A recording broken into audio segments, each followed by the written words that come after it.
Hello family. तर सगळे कामं आवरल्यानंतर म्हटलं चला आता दुपारच्या जेवणाची तयारी करू. तर दुपारच्या जेवणामध्ये सिंपली पत्ताकोबी आणि पोळी होती. व्यवस्थितपणे असे लांबी लांबी सलाडसारखी चॉप करून घेतली मी तिला, हे पाहू शकता.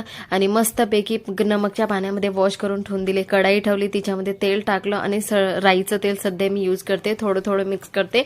तर तेल टाकल्यानंतर मग मी ना राई टाकली.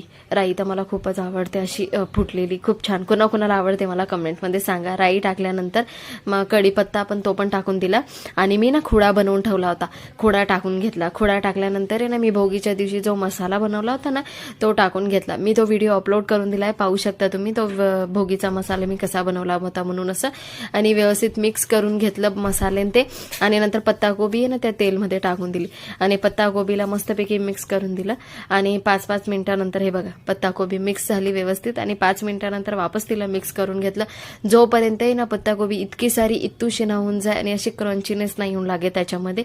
नंतर लास्टमध्ये मी नमक टाकलं.